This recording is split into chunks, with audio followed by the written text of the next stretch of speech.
Hürmetli düzeltuvchilar, Bağa Daftar Savdo kanalına abunachlar. Bugün Xudo xolasa 18 aprel 2025 yılı savdamiz Cobalt bo'ldi. Mexanika 2019 ishlab chiqarilgan 83 ming probeg yurtirgan mashinamizni 4 yildan Merdan og'amizga berdik. Ishtir naqd bilan 113 million 500 ming so'm pul bo'ldi.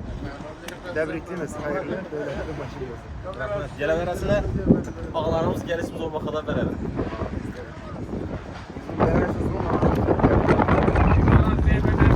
Düzeltemiz.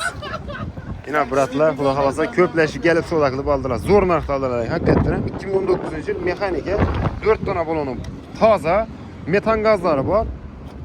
Probeg tak 83685 tey döşelgen poliklari bor. Mexanika ko'rinishli mashina kusok shunda kraska boradi. 4 kilo sotildi. Shtir naqd bilan 113 500 ming so'm pul ketdi. Azonda keladi yine bir zamonda savdo qildi Xudo xolasa.